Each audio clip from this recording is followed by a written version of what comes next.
Welcome to the Mind Rebel podcast, where each episode is a guided exploration or conversation designed to move you forward toward clarity, truth, and the wisdom within you that knows the way. I'm Taryn Watts, founder of the Mind Rebel Academy, home of the revolutionary Mind Rebel method, where we guide people through deep personal transformation programs and also train and support world-class coaches. I'm joined here by my dear friend and co-host, Michelle Theriault. We hope you enjoy this episode.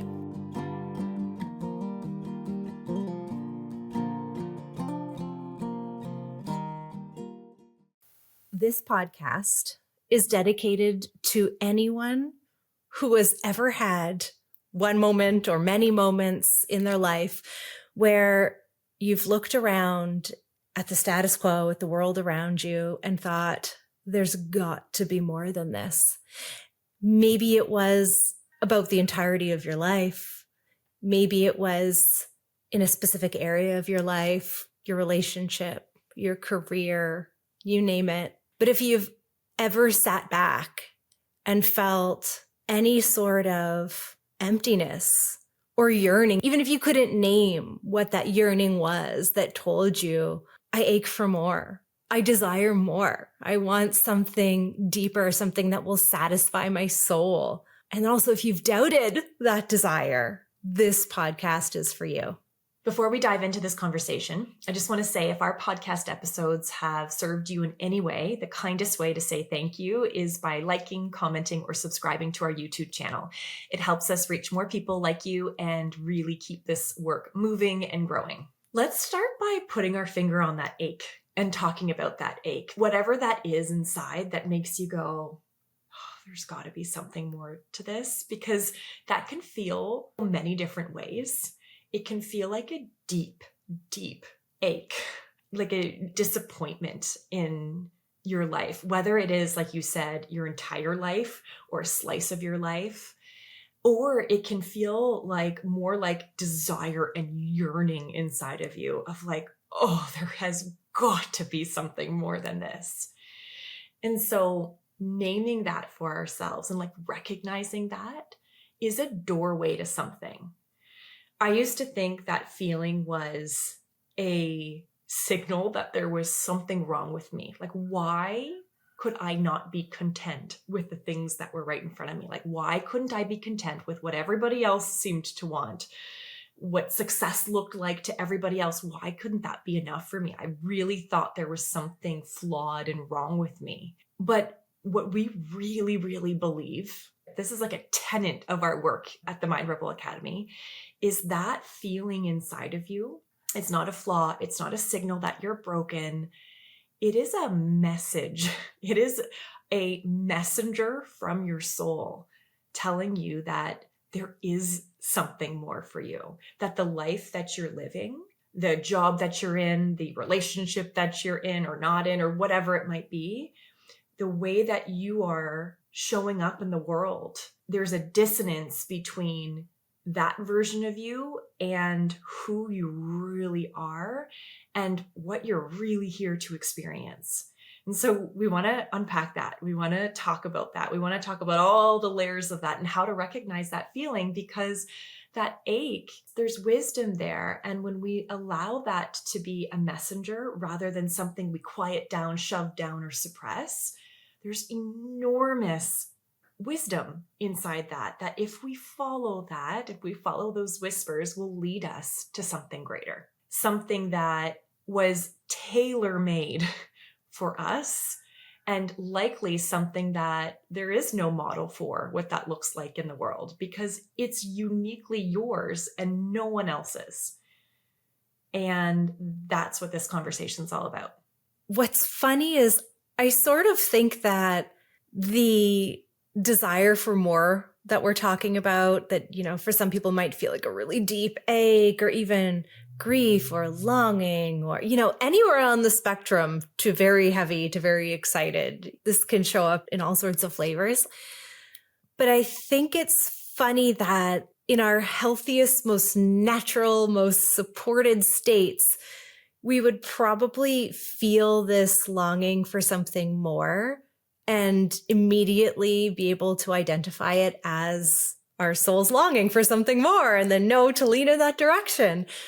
But what I have actually found myself in is needing to wrestle with the exploration of, do I really want this? Am I being selfish? Am I unaligned? It's really interesting how much wrestling I've done with my own desires.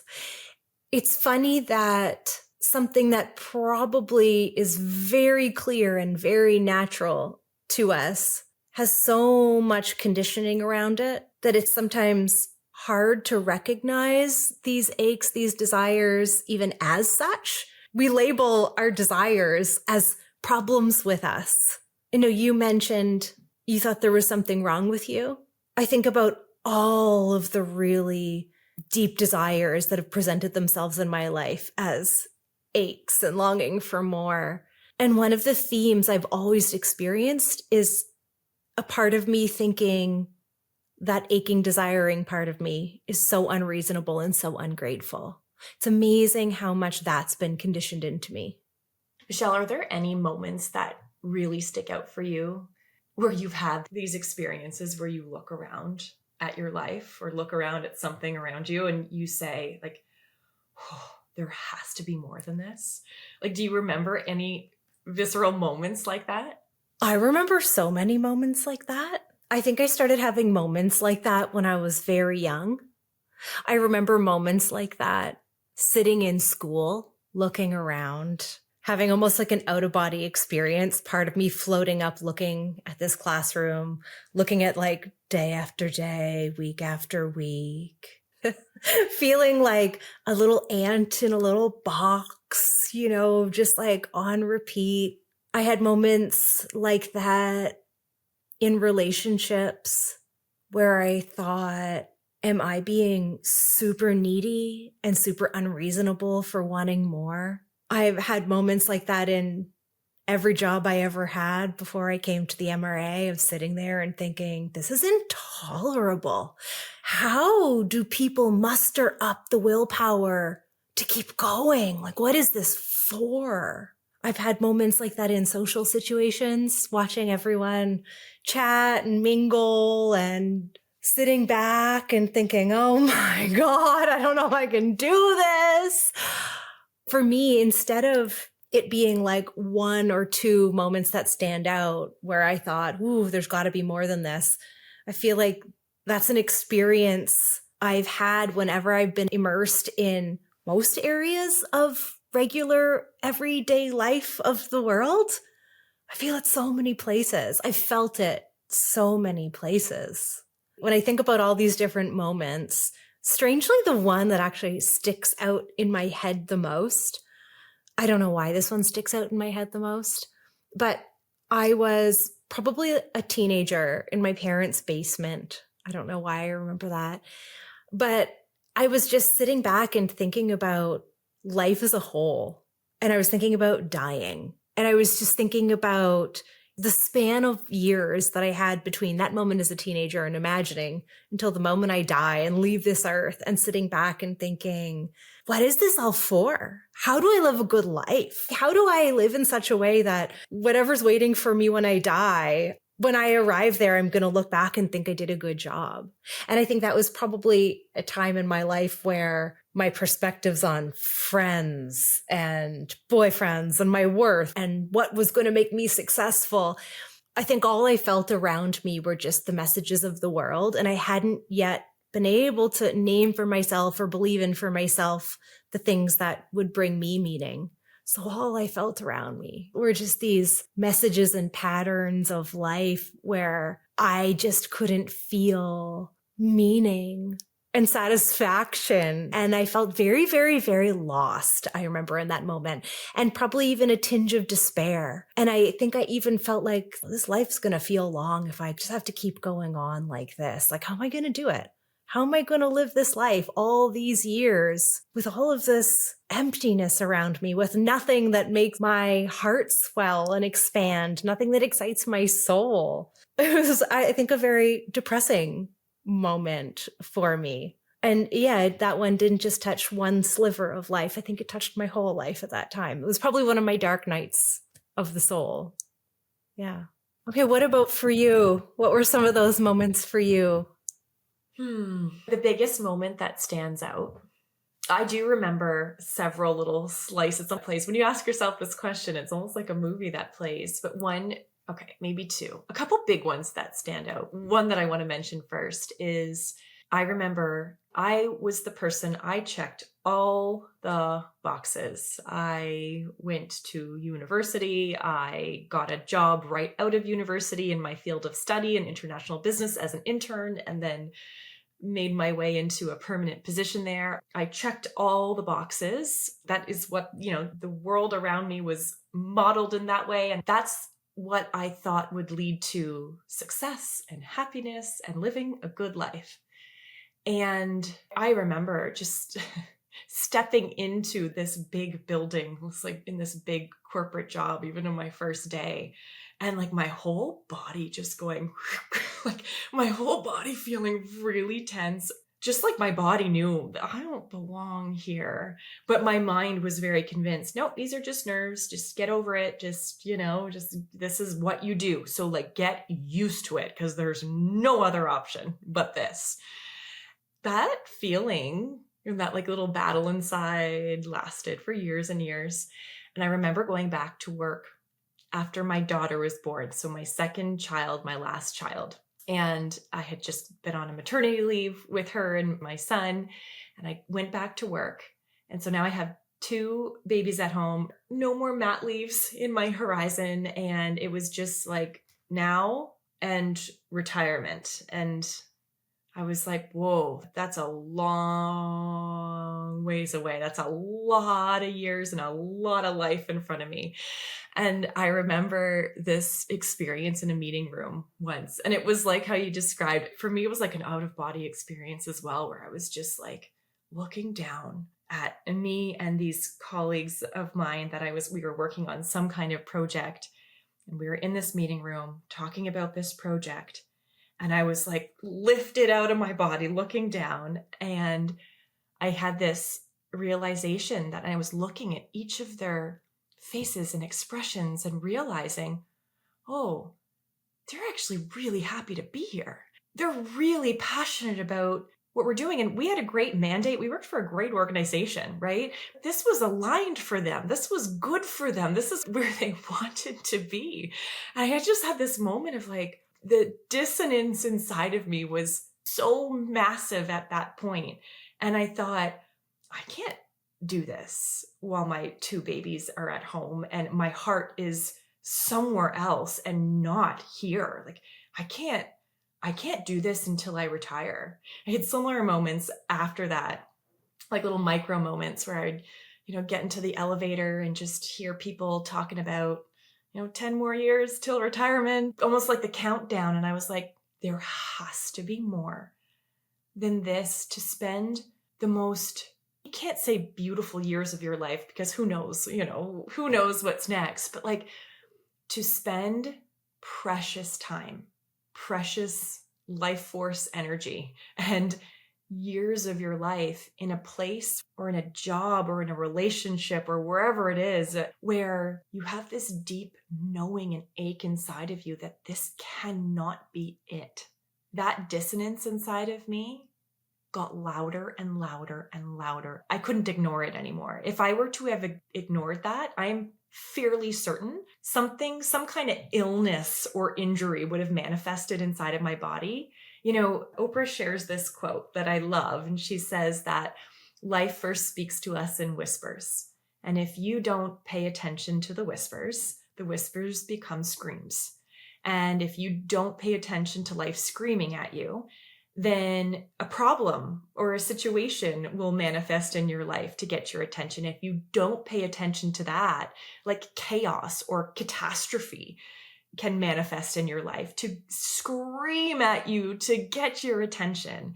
And I'm convinced that if I would have kept suppressing that feeling, suppressing, something massive would have happened to get my attention, to listen to that ache, because that ache is real, right? And what was working for my colleagues and them being actually happy was not my reality. Those were not my desires. That was not aligned to me. And the thing that I kept pushing down is that what I wanted to do, because I knew I wanted to work. I knew I wanted to use work as an expression of myself, as an expression of my soul, as an expression of my gifts. But I had no model for what that looks like in the world. I came from incredible parents, but they worked 9-to-5 jobs. They were very, very successful. They retired young. The path or the models that I had didn't look like going outside the norm or becoming an entrepreneur, or like that was danger. There was no path that I could see forward. And so I really believe that each of our paths are so incredibly unique. What works for you, Michelle, is going to look different for me. Before you had the moment where you started to maybe take this seriously, what were the stories in your head that kept pushing these desires down? These desires made no sense. They were dangerous. They were selfish. What's interesting is when I had children and more at stake, right?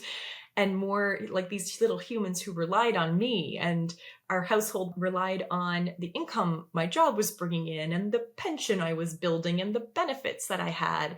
And it felt wildly selfish to want anything else. Like, how could I not be happy with this when other people out there are struggling to get a job? What is wrong with me? Millions of people's dream to be in this situation. Millions of people, right? Like, what is wrong with me? There's something fundamentally flawed with me.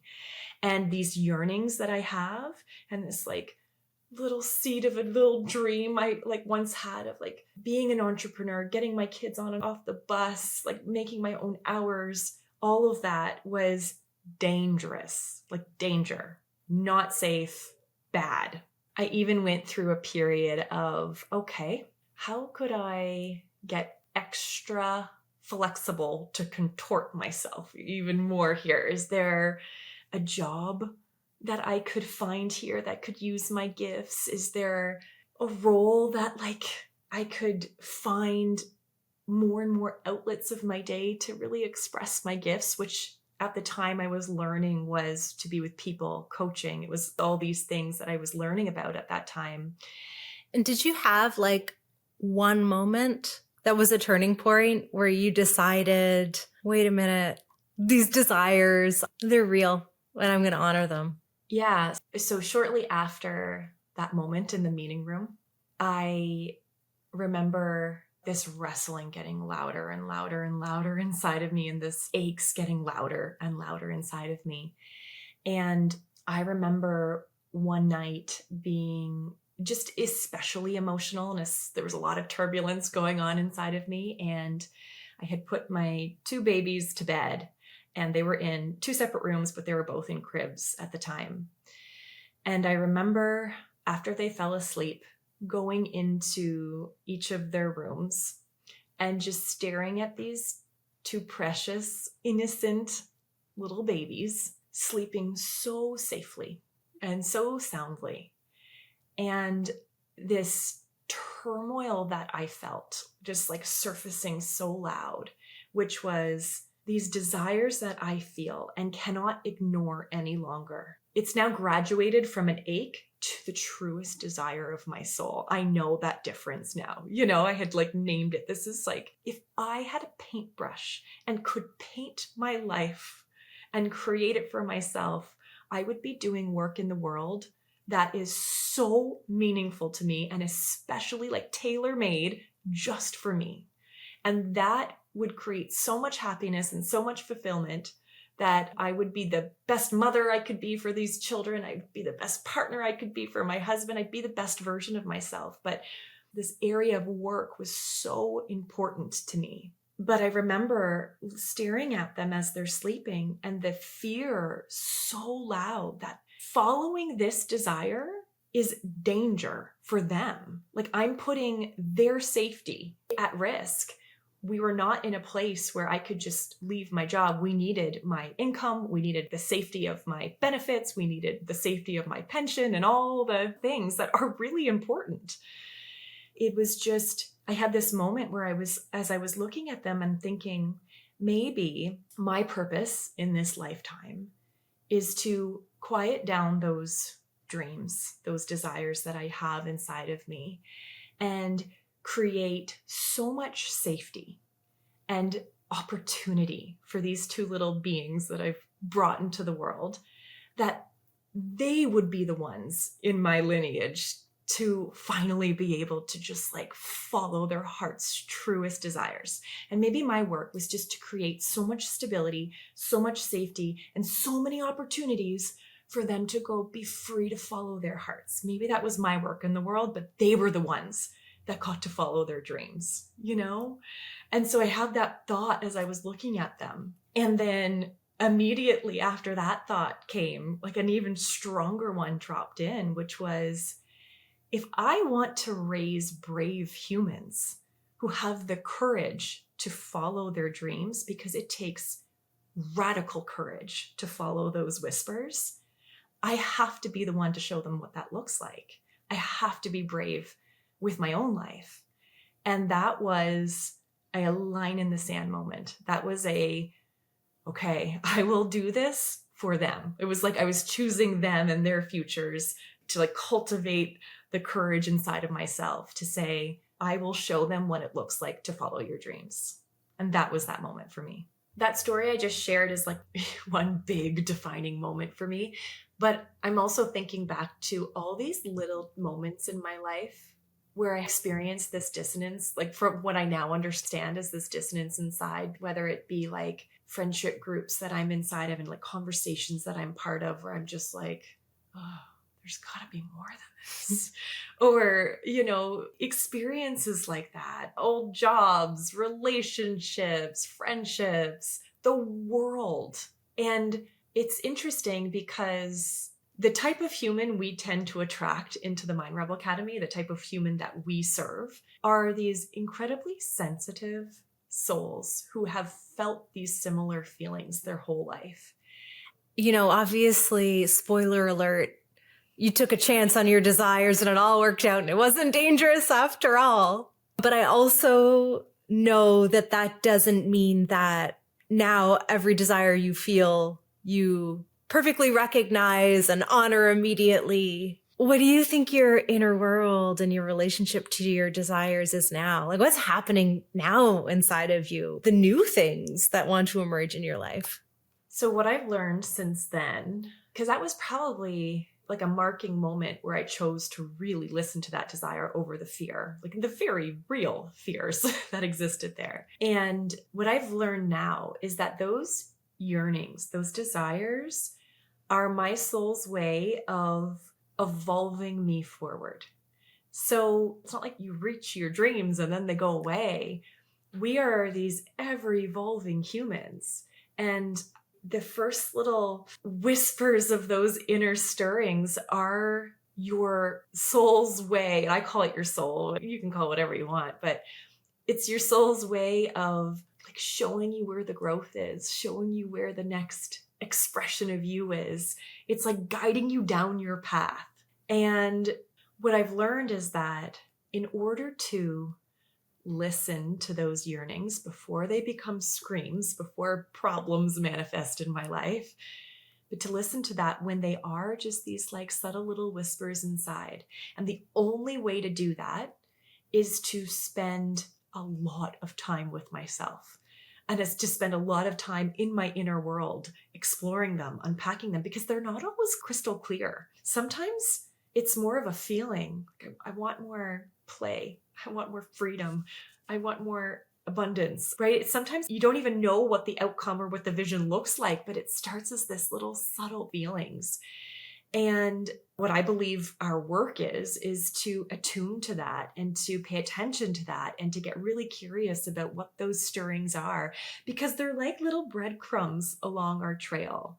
And I really believe that when we listen to those breadcrumbs and we take one next best step at a time down that trail, our lives reveal themselves to us. Our yearnings reveal themselves to us. And we as human beings grow in the process. Like that's our path towards growth. That's our path towards fulfillment, towards full self-expression, towards the realization of our deepest dreams and desires. It's following those breadcrumbs and walking down that path. Can we just talk about how challenging it is to actually live your life in that way and trust yourself, listen to those whispers, and take those next best steps forward? Because our world is not designed to cultivate that, or it's not designed to teach us how to listen to the wisdom inside of us and to the intuition inside of us, especially if you are a particularly sensitive soul with a lot of feelings, very perceptive, like a very rich inner world. You might not call it rich at the time, like I remember growing up, like feeling like my inner world was turmoil. Like I wouldn't have called it rich, but there's just a lot going on in there. But our world is not designed to teach us how to listen to ourselves. Can we just talk about how challenging that is? Yeah, I still find it challenging to this day. It's one of my biggest challenges still, even though I have evidence, like your examples of moments where the whispers got loud enough and you got brave enough, and then you made the choice to honor them and take the steps in your life to go in the direction they were leading you. I have moments like that too. I have examples where I took a chance on the whispers and they turned out, and I'm so grateful. And even though I have all of those examples and all of that evidence, and sometimes it makes me extra brave and it helps me trust, new yearnings, I think there's still just as many times where the old messages and the old doubts are swimming in me. And I find it terrifying to trust a new yearning I'm feeling. I have so many stories in my mind, or maybe I have so many worries in my mind about being unreasonable, about wanting too much, being ungrateful for what I have, being too sensitive, so many things like that even though I have the experience, all of these examples of how good my life gets when I trust these yearnings and believe it's okay to have these desires, it's still sometimes a daily struggle and then a daily practice to attune to myself in this way and to listen to these feelings inside, which I don't know if it answers, why it's a struggle, but I can say, even though I know all this, I still experience that struggle. Why do you think it is a struggle though? Like why? Gosh. I think there are so many systems that make up the fabric of society that in one way or another want to form us into being a certain way and operating a certain way because it keeps the system as it is running. But even if you just think about school, most people go to school, right? It's like a system that most people at some point go through. And if you just think about being this little impressionable child with no power whatsoever in a room with grown-ups, and you go in and they tell you when to sit and they tell you when to eat, and you have to ask to go to the bathroom and ask to get a drink. It doesn't matter what the signals of your body are saying. Maybe if you have a really nice kindergarten teacher, they always let you go to the bathroom, right? But think about all of the rules you have to follow and the sit still, and you focus on a subject when the teacher wants you to focus on the subject, and just everything is so structured. And to be good and to have the teachers like you have to be really good at conforming to their schedule, to their structure. Even you have to make sure you learn their perspectives and give their answers on tests. Even if you get rewarded in school, mostly, I know there's some really wonderful teachers and there's different types of school who encourage, different types of thought and learning and exploration. But by and large, I think most school is, here's the history lesson we're teaching you, or here's the perspective we're teaching you. Here are the answers we want you to make sure you learn how to recite.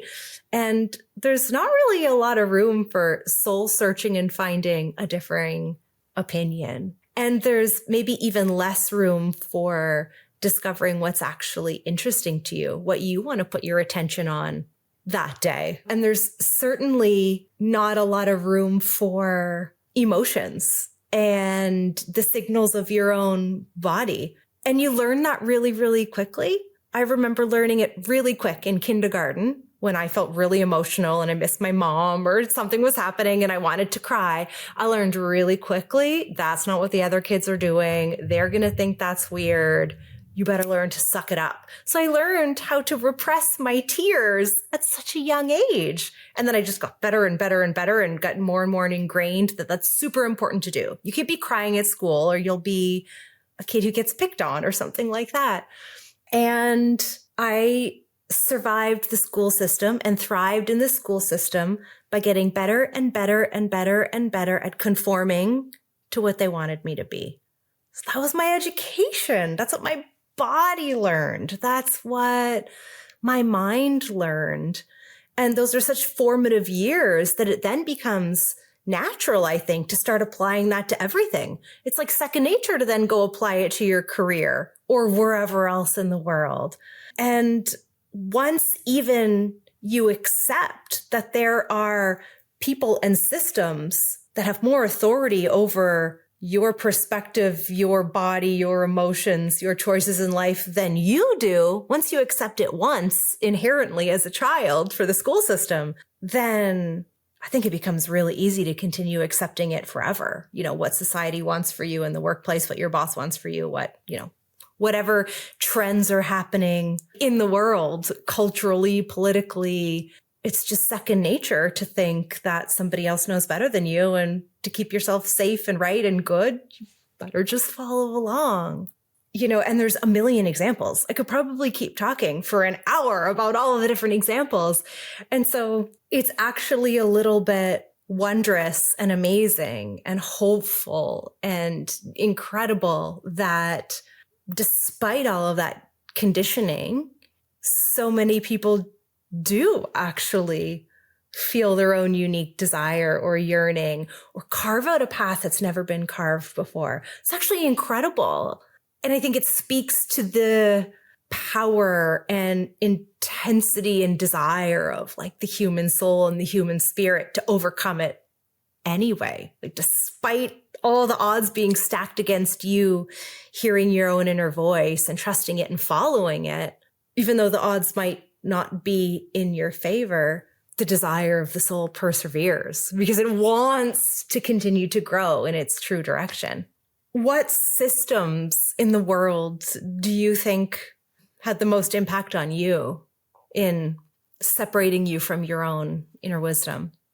I really resonate with what you said. It's not just the educational system. Like you said, that we could talk about this for hours and hours. It's the medical system. It's the family system. It's so many different things. The career, post-secondary education, it's everywhere. And I think that all of these things, you're right, like truly shape the internal dialogue. It shapes the perception and the lens of the ingredients. For me, it was, well, I have to do these things to live a good life and be a good person and be successful and be happy. And I have to check all these boxes and I have to fit myself inside these systems. And not that I thought of it at the time in that way, and it was like every time I would reach one of those boxes or one of those milestones and check off one of those checkpoints, it was like, okay, I got the thing. Okay, check. I'm supposed to be happy now, right? Like this is supposed to be fulfilling now, right? And it was like, oh, no, okay, no, it's almost like the measuring stick just moved out. Okay, now it's the race to the next thing. Okay, check. And then the next thing. Okay, check. And it was just a never-ending cycle of who's this life for? And like, is this really all there is? Who is this life for? Is this my life? Did I design this? If I had the paintbrush in my hand and everybody's voices out of my head, what's the image I would create? What is the picture and the vision that I would want for my life? And the answer to that question was like a vastly different answer than what I had actually created. And that dissonance, that disconnect was the dissonance I felt inside. And that represented the ache for something more than this. Can you imagine a world where more and more humans like realize that they can pick up that paintbrush. I mean, that is the whole mission of the Mind Rebel Academy. That's our why. It's for the person who aches for more. And our work is to guide them inwards, not outside of themselves, to the expert, to the teacher, to the this, to the that, to the systems. It's to tune them inwards so that you can access the place inside of you that knows, that carries the blueprint to your deepest desires, your fullest expression, your like most beautiful vision for your life. Your soul carries that imprint, carries that blueprint. I really believe that is what's going to change our world, one human being at a time. That creates ripple effects in the world. But you think about a parent or a teacher or a leader or someone who has influence over their circle, of people they love, lead, and serve, and a human following their yearnings and connected to their truth and have been able to, if not turn off completely, at least know when to recognize when, someone else's voice is in their head or society's perceptions are in your head, and like radically choose for yourself. But a person living inside their truth like that creates these ripples in their circle without even trying. It's just in the way of their being. I see it time and time and time again with the students that we train. They step into alignment with their truth, their values, their internal integrity. They get right with themselves internally. And those ripples are, you can't even measure it. It's beyond generations.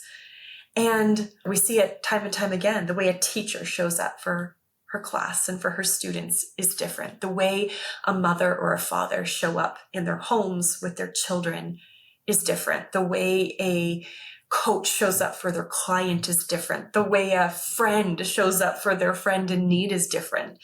And it all starts inside of them. It's this embodiment of their truth, their soul's truth, that have this profound impact on those they love, lead, and serve. And can you imagine a world where more and more and more and more people are taught how to do that?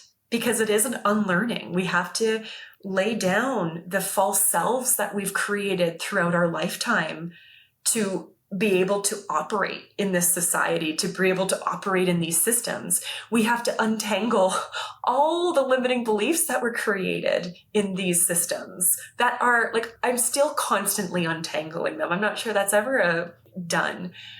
But more and more people devoted to themselves in this way, like wakes up the earth and changes the trajectory of culture, really. I think probably almost everybody has a vision for a better world in some way, shape, or form, whether it's a vision for their own better world in their lives or, for the whole world. But I think the way that most people or organizations or whatever try to create that better world for the whole world, or, create that better life for yourself, is through trying to learn more from other people, trying to learn more about how the experts think we should do it. Like, what are the right theories? What are the right perspectives? What are the right strategies that other people have? And all of those things can be so useful. It can be so useful to understand somebody else's strategy or perspective. We're certainly not saying all education is bad. That's not the message here. But I do not think we get to the best vision for the world or the best version of our life with only that. I don't think it happens, partly because we have access to so much information right now. Think about the information that's available, not just to a few people, but to everybody. The amount of perspectives, information, theories, education, it's available. And the world isn't necessarily in the greatest shape. And not everyone is perfectly, wonderfully happy. All of the information in the world hasn't been the solution to all of the world's problems or anyone's individual's problems. And so that old pathway of constantly trying to learn the new skill set, learn the new information from an expert, it leaves a big gaping hole of fulfillment and real harmony and real alignment for both the world and for people. And I really wholeheartedly agree with you that the real solution, the absolutely unavoidable piece that must be present to live your fullest life and then also allow that to ripple out of you and be part of